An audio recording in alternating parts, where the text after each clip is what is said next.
Alors malheureusement, certaines des plantes ont un petit peu fondu ou ont un petit peu pourri entre guillemets. Donc ça, c'est une racine qui clairement, en fait, à mon avis, était quelque chose que j'ai dû planter au tout début du Wabikusa et qui n'a pas dû prendre. Donc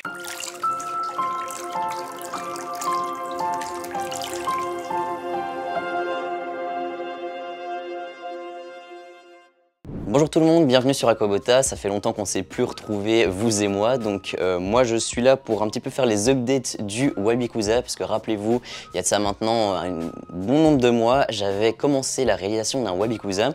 Et après quelques mois et surtout un départ en vacances assez long, quand je suis revenu, j'ai vu qu'il fallait vraiment faire un peu la maintenance. Et je me suis dit que ce serait la bonne occasion de vous montrer un petit peu comment réaliser tout simplement la maintenance d'un Wabikusa. Comme on peut voir, il y a beaucoup de choses à faire, hein. C'est un peu la jungle là-dedans, mais la bonne nouvelle c'est que il a continué donc de bien se développer et on peut le voir d'ailleurs en dessous quand on regarde vraiment au niveau du sol que le système racinaire de chacune des plantes s'est bien développé. Alors malheureusement certaines des plantes ont un petit peu fondu ou ont un petit peu pourri entre guillemets, mais les racines sont toujours là, donc elles continuent à faire des nouvelles pousses et ça je vais vous le montrer un peu plus en détail. De toute façon je vais vous expliquer un petit peu toutes les étapes pour procéder à cela et on est parti. Alors tout d'abord je vais un peu vous expliquer le matériel qu'on peut prendre. Franchement c'est des choses assez basiques. Donc déjà vous pouvez prendre une simple éponge. Alors évidemment on prend une éponge neuve si possible, en tout cas une éponge qui n'a pas été en contact avec des produits ménagers comme du Dettol ou je ne sais quoi, parce que là c'est clair que ça va pas aller. Donc moi ici elle est juste un petit peu humidifiée, juste histoire de, et donc on peut venir vraiment un peu frotter comme ceci donc au niveau du Wabikusa pour que ce soit le plus clean possible et surtout pour qu'on y voit un peu plus clair, parce que c'est vrai que ça faisait un peu sale. Alors je tiens à préciser que durant mon absence, j'avais réglé grâce à la lampe Chiros un système qui permettait que le Wabikusa soit éclairé 6 heures par jour. Donc moi c'était entre 10 h et 16 h, il était éclairé et comme ça il n'a pas manqué de lumière, et j'ai demandé quand même aux personnes qui s'en occupaient de le vaporiser de temps en temps pour qu'il continue à être humidifié, et c'est pour ça que voilà, on n'a pas de gros problèmes à part le fait que il est fort poussé. Alors si jamais vraiment vous voyez qu'il y a des crasses qui sont vraiment fort incrustées dans le bas et que votre Wabikusa il est fort planté et que vous n'avez pas envie d'abîmer, parce que moi c'est vrai qu'ici vu qu'on va couper pas mal, j'ai pas trop peur d'y aller un peu franco, vous pouvez toujours utiliser donc du pèleron. Donc par exemple ici on a le Cimec de chez JBL, donc c'est une sorte de watt, et puis vous pouvez prendre par exemple une petite pince ou quoi pour donc y aller vraiment délicatement et attaquer les zones de manière plus précise. Alors, comme on peut le voir ici sur le Wabikusa, il y a vraiment la fougère principale qui a poussé énormément et qui est vraiment venue finalement faire une sorte de petit chapeau au Wabikusa, qui a donc vraiment fait que ça a obstrué toute la lumière pour les autres plantes. Ça c'est vraiment la première chose que je vais venir couper. Pour ce faire évidemment vous avez plein de ciseaux et de pinces différentes. Donc par exemple ici on vous a sorti les outils de chez Scalar. Donc on a des ciseaux courbés, plus ou moins courbés. Ça c'est un peu selon ce que vous préférez. Ce qu'on va faire, c'est qu'on va vraiment essayer d'isoler cette petite fougère. Donc on va aller la chercher au plus bas. Donc je pense que je vais couper toute celle-ci. Et donc du coup, hop, je vais aller à la racine. C'est pas toujours évident. Je vais même par sécurité couper celle-là qui n'est pas encore tout à fait longue, mais qui vraiment, je sens que dans quelques semaines, donc après avoir enlevé vraiment toute cette petite fougère, on y voit déjà vraiment plus clair et c'est déjà plus facile. Donc on va regarder un peu si la Microsorum Pteropus Trident ici, qui est vachement grande aussi, n'a pas besoin de petits ajustements, on va dire. D'après Kevin, elle a manqué quand même pas mal de lumière et donc on va pas trop y toucher afin qu'elle puisse un petit peu reprendre correctement.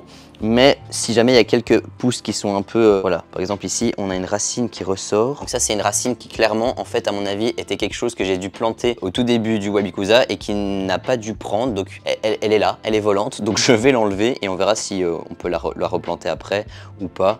Mais en tout cas, c'est pas nécessaire. Donc ici on voit bien que donc sur la Microsorum qu'il y a pas mal de petites tiges qui sont un peu noires, un peu jaunes. Alors le noir en soi ça ne pose pas problème parce que c'est des choses qui arrivent. Par contre quand c'est jaune ça indique le fait qu'il y a une carence dans la plante et ici probablement du coup une carence en termes de lumière. Donc on va juste un petit peu retirer certaines petites tiges noires parce que c'est vrai que déjà c'est pas très esthétique. Et puis ensuite, je pense pas que c'est ça qui va faire que la plante va pas repousser.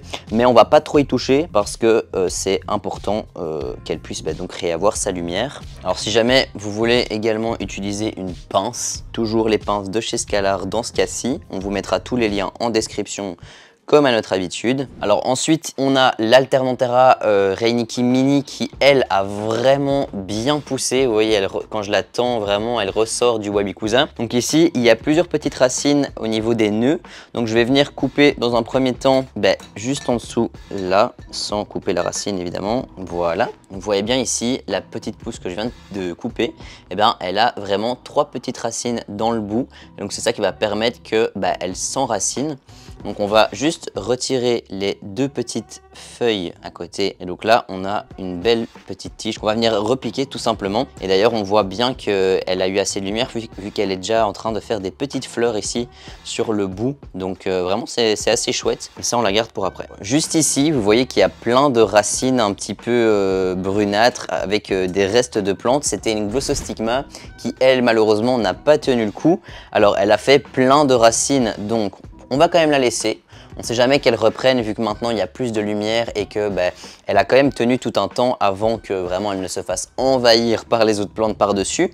On verra bien. En tout cas, les racines un peu on va dire qui sont pas très jolies, ça va pas gâcher pour autant la pousse des autres plantes. Mais donc voilà, je lui laisse une seconde chance, on verra bien. Et si pas, on pourra retirer les racines plus tard si jamais vraiment ça dérange. Par contre, on voit que ici, juste à côté, on a la Phytonia qui, elle d'ailleurs, a tenu très longtemps, mais qui, au bout d'un moment, quand elle n'a plus eu de lumière, s'est vraiment mise à fondre. Par contre, trop chouette. Ici, on a vraiment la racine qui s'est développée et elle commence à refaire quelques petites fleurs, quelques petites pousses. Donc c'est vraiment hyper encourageant et ça c'est vraiment chouette. On va peut-être même essayer de replanter quelques petites pousses de Phytonia. Alors la précédente, celle qui était là au départ, c'était la Phytonia Red et ça c'est la Forest Flame.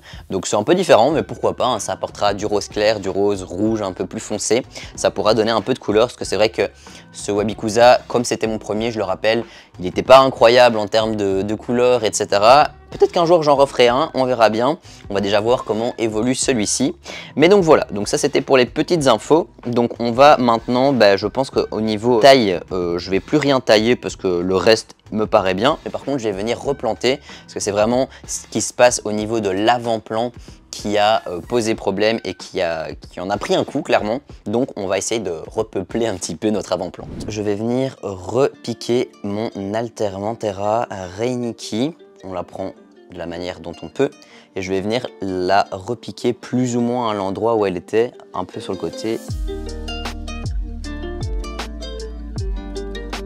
Et donc maintenant je vais venir retirer donc la laine de roche de la Phytonia pour venir rajouter une petite touche de couleur à ceci.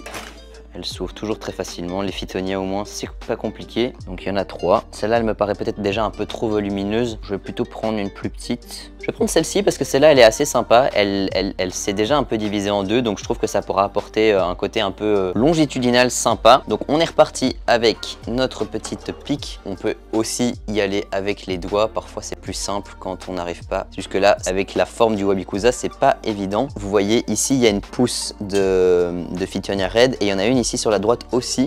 Donc moi je vais venir la remettre plus ou moins au milieu, un peu derrière la Glossostigma pour lui laisser la chance peut-être de repousser, mais je vais la mettre plus ou moins au même niveau. Donc on prend bien la racine et on vient piquer et on peut tourner.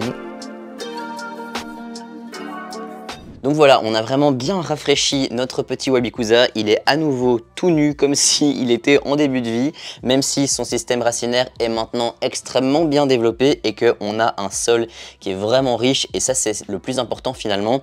Que certaines plantes soient mortes ou que certaines plantes soient devenues un peu jaunes, un peu brunâtres ou que tout simplement voilà, leurs racines ne donnent plus grand chose en termes de pousses, ce n'est pas grave. Ce qui est important, c'est que maintenant on a vraiment une bonne base et on espère que du coup ça va profiter aux nouvelles plantes qu'on a repiquées et qu'on a planté tout simplement. Je trouve que ça déjà beaucoup mieux et la dernière étape, ça va être donc de le brumiser. Beaucoup de plantes, surtout celles d'avant-plan qui étaient vraiment en dessous, eh ben, elles ont complètement manqué d'eau parce que même quand je le brumisais, je le faisais par au-dessus. Et pareil, les personnes qui ont un petit peu entretenu mon Wabikusa, bah, elles ne sont pas allées mettre de l'eau vraiment profondément. Donc ça, c'est un brumisateur de chez Hobby. Je vous mettrai aussi le lien en description. Mais donc, il fait assez bien l'affaire et on n'hésite pas à y aller vraiment franco parce que, comme je vous ai dit, les plantes d'en bas, elles ont vraiment besoin d'être hydratées et comme ça, on repart sur une base saine. Voilà, ensuite on n'oublie pas de remettre le petit couvercle et je viendrai le remettre tout à l'heure sous son socle, sous sa petite lumière pour qu'il reparte de plus belle. En tout cas, j'espère que cette vidéo un petit peu donc entretien d'un Wabikusa vous aura plu. Encore une fois, c'est pas un Wabikusa qui est construit de manière hyper spécifique avec énormément de choses, c'est quelque chose d'assez basique. Pour moi, c'est la première fois que je fais un Wabikusa. J'ai pris vachement de plaisir à le voir évoluer. Je vous avais fait d'ailleurs un petit réel sur Instagram, je vous invite à nous suivre si c'est pas encore fait sur ce réseau social là, mais donc vraiment j'ai pris plaisir à l'observer grandir, évoluer et là vraiment j'ai hâte d'à nouveau voir comment est-ce qu'il va se développer. Sur ce, je vous dis encore merci à tous d'être 2000 abonnés sur la chaîne, n'hésitez pas à nous rejoindre sur tous les réseaux sociaux, donc Facebook, Instagram, TikTok et YouTube, et moi je vous dis à très bientôt pour une prochaine vidéo et de toute façon dimanche prochain avec Kevin pour un nouveau sujet.